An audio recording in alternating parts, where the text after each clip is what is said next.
You're listening to Sound. Insightful. Bible teaching for a Meaningful. For a meaningful Christian walk. Welcome to the final Higher Ground for the summer 2022. Wow. This is really the last one. We've tried to end it before, not been able to. But this, we can say, is the last one. Esther, you got here just in time to be at the last one. Yeah. Next week, we're going to have an event. Pizza on the lawn. So if you like pizza, you can come. If you like lawns, you can come. If you don't like pizza, please come anyway. This is a welcome activity. That doesn't mean if you're not new, you can't come. Actually, if you're not new, we really, really, really want you there to meet all the new people. So you're not new anymore. Now we know you very well. I know everything about you. You're from DeForest. From DeForest, yeah. We won't go there. But we've been reviewing the messages that were given at a conference this summer. And we don't have, where's Aaron Brennan? He's welcoming people. I got no one to ask questions of. I do. But I could always ask Aaron, because I could never embarrass him. But, Warren, what was the title of this? As in the days of Noah? As in the days of Noah. So we've been looking at, the story of Noah. But the story of Noah is something that really happened. But it's in typology, it's very significant for application for our experience as New Testament believers. So it's not just a nice Bible story. It is a nice Bible story. And something you can learn, teach the children. But it has very direct application for what we live today. And we've seen so far, now I'm going to get done by 1:15 tonight. I'm really going to do it. Right, Zach? Many promises. Yeah. We got started a little late though, so. So we've seen that Noah was one who found grace, found favor in the eyes of Jehovah. He was a herald of righteousness. He received revelation from God more than his godly forefathers. He saw something more regarding the need to build the ark. When they built the ark, he and his family, 8 persons, and then the flood came. And tonight we're going to talk about basically the life after the flood, which kind of extends to today. But there's a few things that we really need to see. Now, who can recite, or at least look up and read 1 Peter chapter 3, verses 20 through 21? I know Isaac can do it. I know Zach can do it. I can look at Natasha can do it, for sure. I can look things up. David can do it.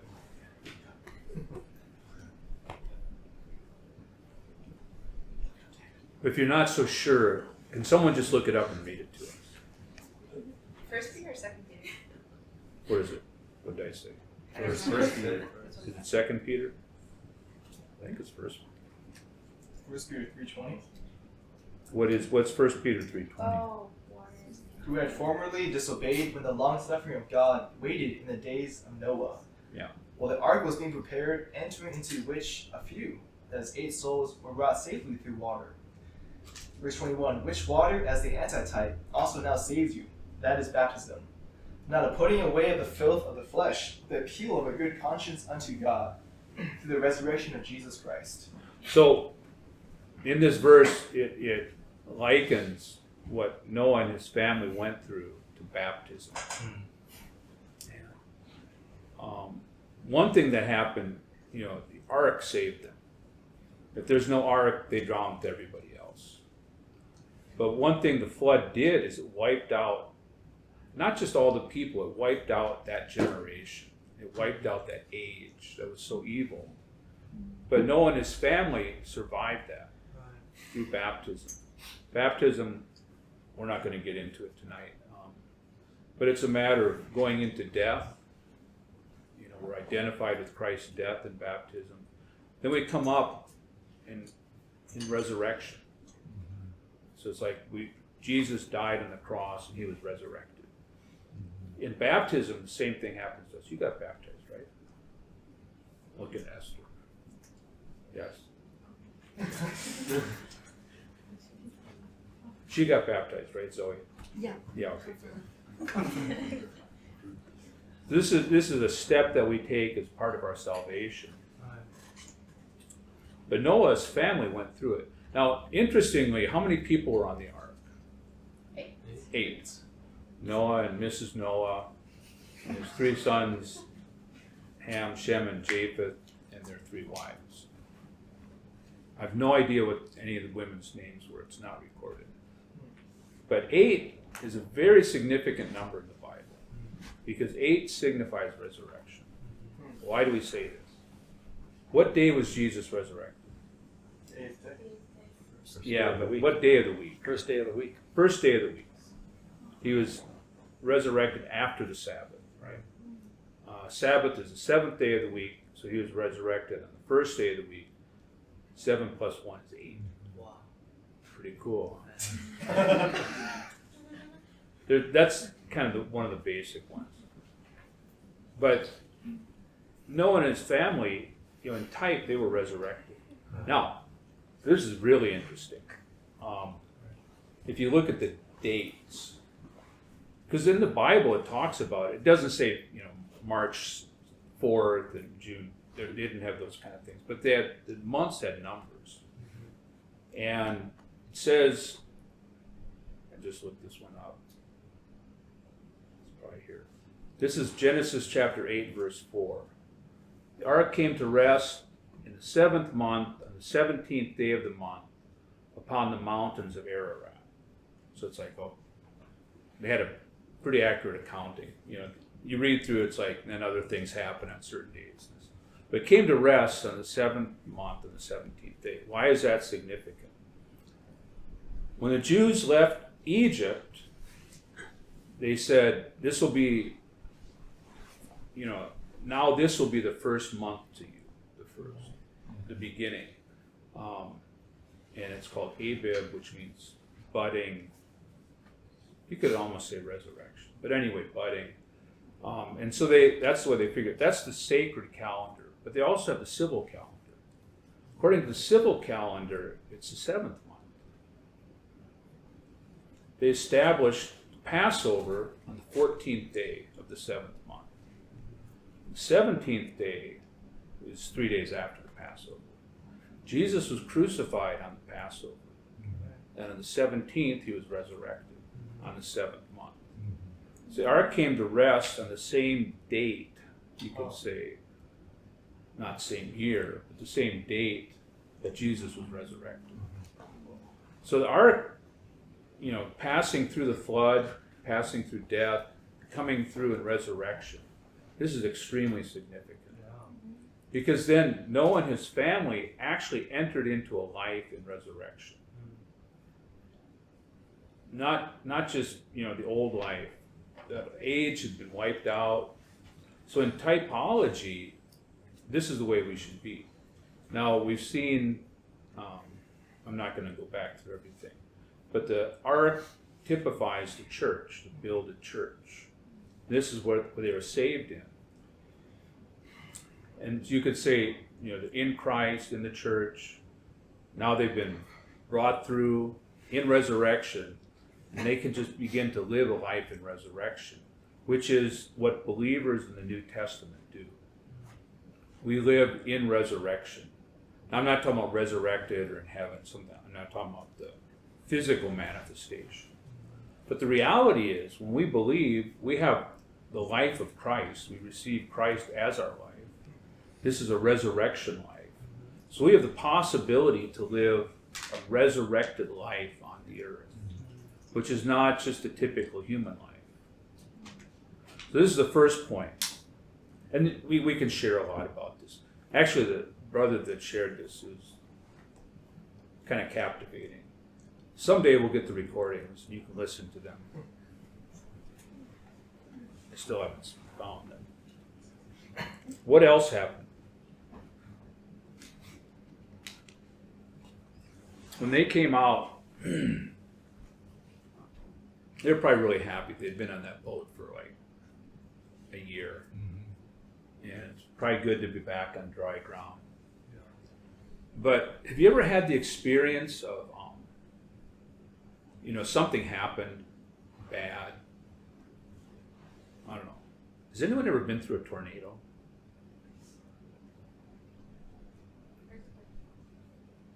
You ever been through an earthquake? Oh yeah. Have you ever been through a damaging earthquake? Some places have earthquakes frequently. California's one such place. You go over other countries, some places, very earthquake prone. And I've been through, I don't know how many earthquakes. Some were damaging, but not like where I was. We're far enough away, but you could still feel it. The last kind of notable one, it was like 7.0. Not where we were, but somewhere else. Fortunately, it's like not in a populated area, so there wasn't really much damage. But if you ever went through, like a hurricane or a tornado, actually, let's use weather. Let's use a hurricane. Hurricanes happen, right? Not in Minnesota, not in Wisconsin, but some other places. If you survived it, and maybe your house was wiped out and people were killed, it's like I don't want to go through a hurricane again. And if you're in the Florida coast, kind of that kind of time of year, and it starts getting cloudy and a little windy. Of course, now we've got really accurate weather reports and things like that. But maybe a few years ago, before we had all the satellite things, would you kind of feel a little uneasy? Like, oh no, is this going to be another tornado or another hurricane? Yeah. So they just went through this flood. And they survived. They're probably really happy. I hope they're really happy they survived. Everyone else died. They survived, along with all these animals. When they came out, what do you think they'd feel like? It's getting cloudy again. It looks like rain. Remember the last time it rained for 40 days and 40 nights? Is that going to happen again? There'd be kind of a degree of uncertainty. So God addressed this, and He made a promise to them. He made, actually, not just a promise, He made a covenant with them. This is something stronger. It's like a contract. And God cannot lie. He's not going to mess with us. And He said, I'll never do this again. I'll never flood the earth to wipe out everyone on the earth. And as kind of a sign of this, I'll have the rainbow. So the rainbow is very significant. Actually, around the throne of God, there's a rainbow. And this just shows His faithfulness. If I promise to do something for you, can you trust me? Kind of. Yeah. You don't know me that well. I'm not that trustworthy. Even if we have a good intention, I will be on time. I'll only share 30 minutes. We can have that good intention, but I'm just, I'm not perfect. So even if I'm not lying to you, and I really mean what I say, that doesn't mean I'm going to follow through on it. Well, God is not that way. He said, no more death. I'm not going to wipe you out again. And if you have a little doubt, every time it rains, you're going to see that rainbow.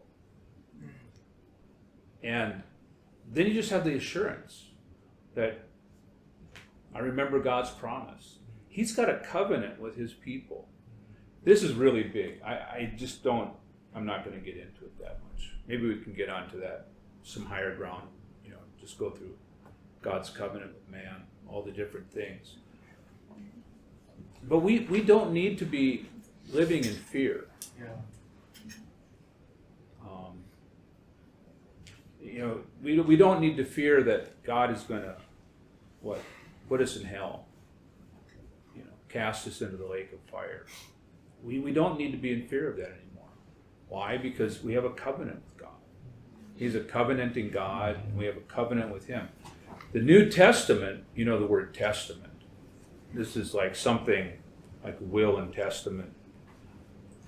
If I gave you everything in my will,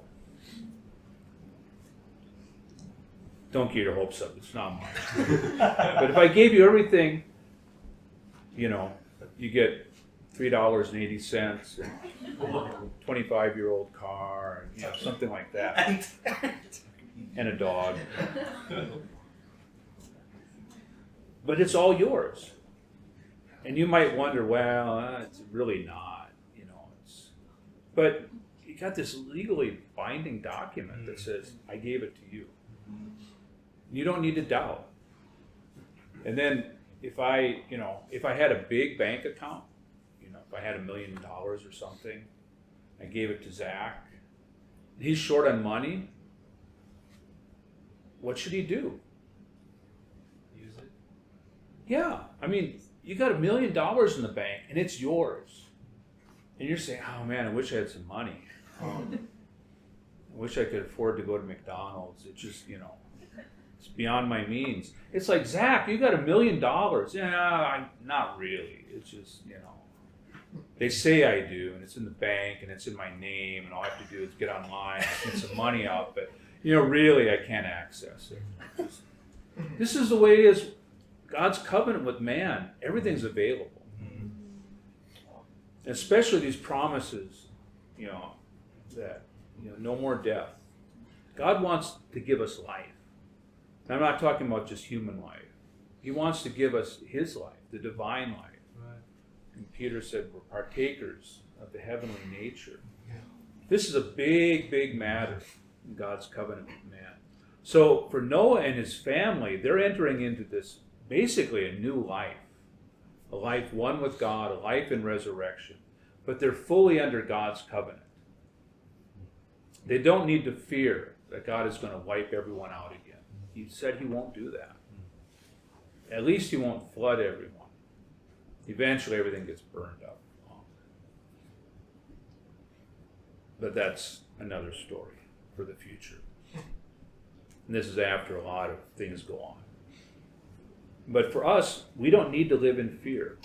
And we have everything available to us. So we're fallen.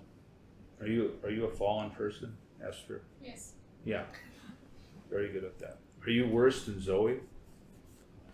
Maybe not. You two can have an argument. Which one's worse? If you say you're worse, I'll say she's worse. If she says she's worse, I'll say you're worse. Anyway, we're all really bad. Yeah. We can't trust ourselves. We can't trust anyone except God. Mm-hmm. So when you're going to lose your temper, what do? Just say, I won't lose my temper. No, it's like, I'm under God's covenant. I'm under a covenanting God. All the things in the New Testament, all the bequests are available to me, including the life of God, the overcoming life. I can overcome my temper by turning to the Lord. Anyway, so this is the life that they entered into. This should be our life today. This can be our life today. We've got the same covenant. Actually, we've got a better covenant. The other thing is, they entered into a new stage in God's dealing with man, which is to be under God's government. Before that, God's government existed, but it wasn't that directly implied. After the fall, God gave man over to his conscience. So it's like, you're not going to have my direct presence. You're out of the Garden of Eden. But I gave you a conscience. You can live by your conscience. That did not work. We can see all kinds of bad things happen. So after the flood, He instituted human government. So after the flood, you see, if someone sheds someone's blood, then he'll be put to death. Before that, that was not instituted.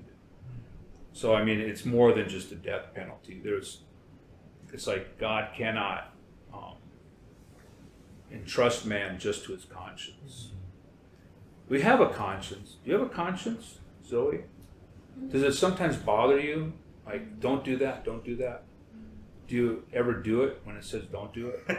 Sometimes. So it doesn't, your conscience is not that powerful. Sometimes. Yeah.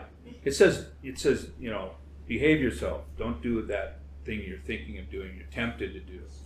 And yet sometimes we still do it. Yeah. Now, what if you were going to do something and Peter's standing there watching you?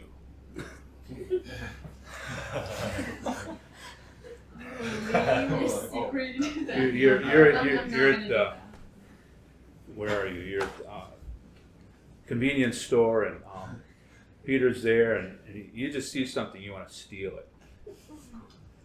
Coca-Cola? Yeah, Coke. Yeah, you can steal a can of Coke. You're really thirsty, She likes Coke. and you really like it. It's something God created, so therefore it's okay. All natural ingredients, and you really deserve it. And you've been going to that store a lot, and you've been paying money, and they've been getting a lot of profits from you. So, it's just one can of Coke. Probably cost them, 17 cents or something. You're entitled, right? No. But anyway, you're reasoning with your conscience, and it's just like, okay, I know I shouldn't, but I don't have any money. And Peter's standing there watching you. You're going to take that can of Coke and put it in your backpack and leave. Then you turn around and see Peter. Are you going to still take that can of Coke? No, I don't think you would. I wouldn't. If I did, I'd have to say, Peter, I'm stealing this. Hope you're okay with that. And he's not police or anything like that. He's not going to arrest you. I don't think he's going to hit you or anything like that. You will pay for me. Yeah, he might pay for you. I wouldn't. I'd say, you were going to steal that? I'm not going to buy that for you. But Peter might. But my point is that there's something of authority. And actually, in the church, we have what the Lord Jesus said is all authority has been given to us. It was given to him and he gave it to us. Authority is something of ruling. Man was created with two purposes. One is to express God, and one is to have God's authority on the earth. Mostly for ruling over Satan. Because this is his time, this is his age, and this is his activity. So God needs men on the earth to overrule, to execute God's authority. So that doesn't mean we're law keepers and I'm not going to watch you to make sure you don't do something bad. But there is this aspect. So in Noah's time, after the ark, they entered into this type of realm. This is God's kingdom, this is God's ruling, this is what we need to be under today. Now, do you remember the story? I'm still doing really good. We started late. By rights, I should still have like 5 more minutes. Still keep within 30 minutes. I digress. But the story that first thing they did is they offered some sacrifices. This is right. We need to offer to God. But then what's Noah going to do? So he plants a vineyard and gets some grapes. What do you do with grapes? You make some wine. What do you do with wine? You drink the wine. What happens when you drink the wine? You get drunk. So Noah planted a vineyard, 600-year-old man, makes some wine, gets drunk, passes out in his tent, naked. He's God's deputy authority on the earth. We have in the New Testament, there's a couple places where it says be subject to the authorities over you. Nobody likes to do that because no one likes to be told what to do. We recognize in our life there are some who have authority over us. Our parents, the law. You ever, when you're driving down the road, You just see that police car with the lights sitting by the side of the road. He's not after you. He's not going to catch you. He's got someone else. But everyone slows down. Because just like, oh. Or if they don't have their lights on. You're driving down the street and you see a police car and it's like, what's my speed? Am I going to get caught? Sometimes you do get caught. But anyway, we just have that awareness. This is something of God's authority that He's put over us for our protection. Without these sort of things, we would just run wild. And their situation, society would be much, much, much worse than it is. And it's not great now. We have teachers. There's very little respect for our teachers. Even you didn't grow up in the 60s, but you're a product of what came out in the 60s.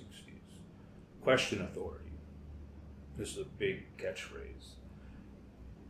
Yeah, so you question every authority. Noah had a big failure.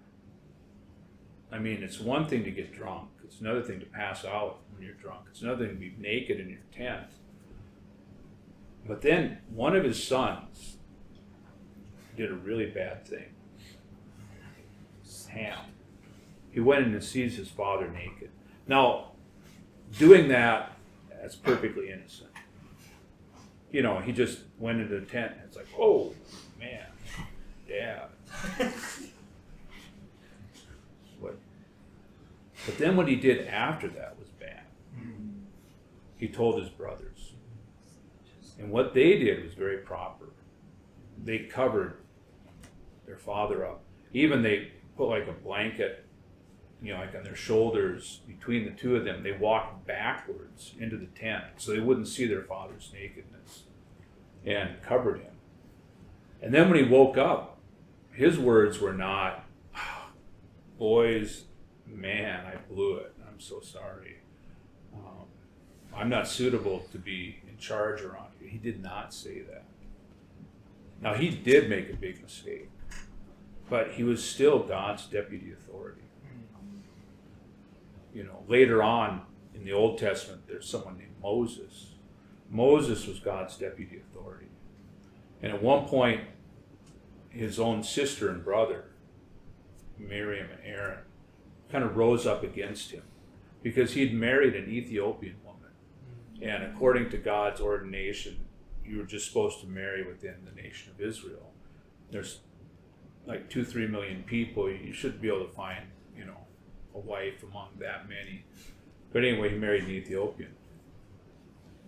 God never said anything about that. He didn't say, Noah, this is a big sin. You're going to lose your position. No, what happened was Aaron and Miriam rose up against him. Partly because it's like, hey, we're older than you. Why should you be in charge? And, Aaron, I've got the priesthood. And I don't know what Miriam was claiming. God came down and he judged Aaron and Miriam.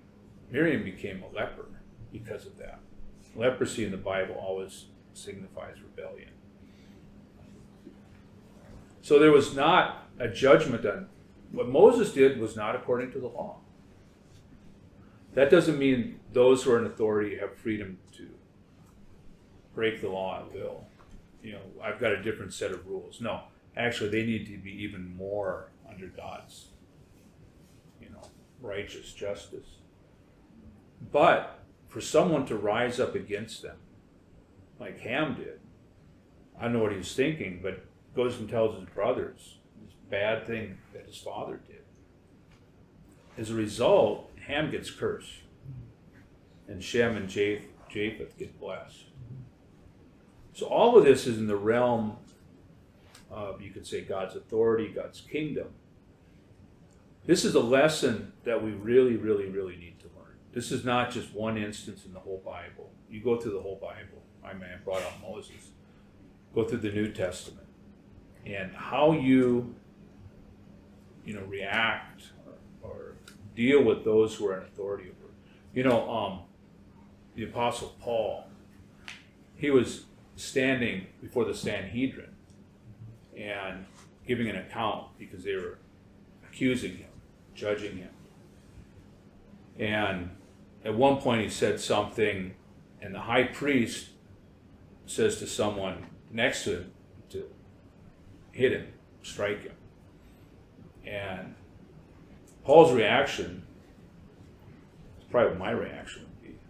Maybe I would react stronger. He says, God is going to strike you, you whitewashed wall. And then someone says, is this the way you speak to the high priest? And Paul said, I didn't know he was the high priest. And it's written, you shall not speak evil of the rulers. So he acknowledged what he did was wrong. Of course, what the high priest had done to him was wrong too. But then, he continued to speak. So anyway, the life that Noah's family went into was a life in resurrection, a life under God's covenant, and a life under God's authority, recognizing God's kingdom. This is what the church is on the earth today. In resurrection, enjoying God's covenant, also expressing God in his government on the earth today. Eventually, when the Lord returns, everything will be in full. He'll bring in his kingdom to the full. We'll enjoy all of God's provisions to us in full, and we'll be fully in resurrection. So this is just a picture in type, but eventually the New Testament, we get all the fulfillment. This is the age we're living in. So when we say, as in the days of Noah, these are the days of Noah. The days of Noah is not just before the ark. The days of Noah also is after the ark. So we can live in this reality today. So I'm going to stop.